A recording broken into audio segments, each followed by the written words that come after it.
Marvel Universe, it's called the Universe for a reason. It's a big place. On film, up to this point, we've explored a lot of the ground-based heroes. We're going to a cosmic level with Thor. The challenge is really this combination of the spectacular visual and physical world of Asgard, the world of the gods, with the world of contemporary Earth. Paul Welch, a production designer, did an amazing job. He had a wonderful sense of unique vision, but his source material was always present. He just pushed it to its height, and that's what Asgard was going to need, and Jotunheim, and even Earth. The challenge was other worlds, multiple dimensions. When you sit down and study all the various runs of the comics, they're wildly different from one run to the next, so your visual cues are all over the place. I've got 1 foot in Jack Kirby land, who generated, I think, the iconic imagery of Thor. I've got 1 foot in Norse mythology, and I've got 1 foot in beautiful, perfect, modern, Zen-like architecture, so that there's room for these elaborate characters and costumes to breathe. Asgard needs to find a way to capture what Kirby designed and created on the page and find a way to translate that into a wonderful new scale and size that looks amazing on film. And Bo's team did a beautiful job imagining these things, and it was no easy process. And he went through many, many designers and many, many designs to kind of get us to this place. In talking with Ken, we had decided that Asgard's inhabited by warrior gods, but that they live at the top of the 9 realms. Their privileged perspective on the universe should be so advanced and elegant that it should not be cluttered with the normal details that we associate human beings with. The technology, the building construction, the methodology of their architecture is so advanced the human brain cannot even comprehend it. This film didn't have a whole lot of green screen. They built these incredible, huge sets. It could have been very sort of ethereal and just godlike, but they paid a lot of attention to paying homage to the Viking era, which is all the Norse mythology that Thor is based on. I came here and walked around the sets, and I thought, well, that's it. I don't have to do much. I just show up and put on the armor and let it happen. The throne room was mind-boggling. That was the scene I'd look forward to, the scene with Loki when he's on the throne. It's such an archetypal image in the comics, and I walked into that set and I thought, this costume with these horns and the spear in this throne, in this room, you've got your shot.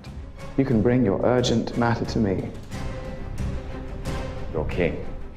There's a lot of restraint in Asgard, so that these very elaborate costumes and bigger-than-life, almost godlike characters have room around them, and the focus is on them. There is such a plethora of choices inside the nearly 50 years of Thor comic looks from great artists that you need someone of great taste, I think, to find ways that you can tip your hat to certain inspiring, iconic versions of the characters, but let it live contemporary cinema. So is this how you normally look?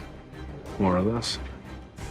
It's a good look. Alex Byrne, the costume designer, she's an Oscar winner. She is unafraid of the sort of theatricality of some of the costumes.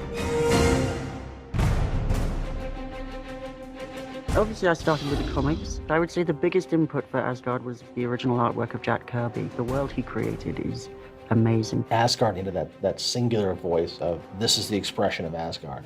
A good example is, if you saw Sif, you could tell immediately because of how she looked that she was from Asgard.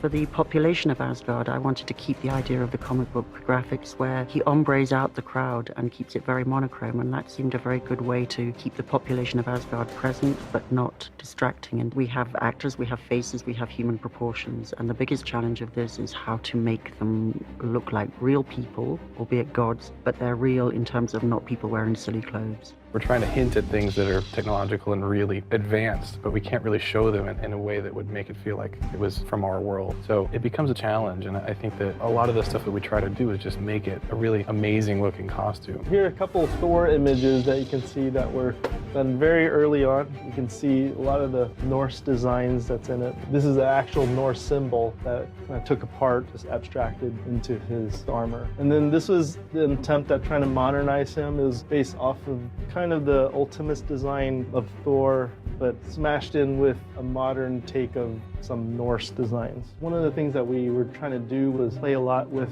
fabric weaving in and out with metal, just to kind of give a different feel of Asgard. It's a different culture, a different place, so it's not something that we usually see today, what we wear.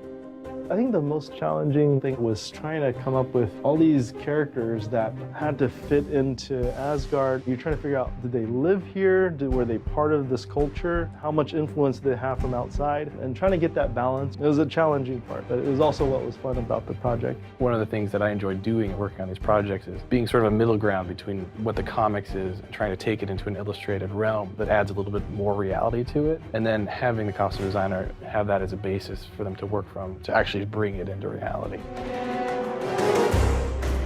The cape is particularly demanding because it needs to look magical. In the comic books, Kirby uses it as a great graphic device for movement and tension and drama. So we needed to have a cape that could have that amount of expression, but also frame Chris's shape and proportion when he's not moving, and then billow and move, fly with him when he's fighting.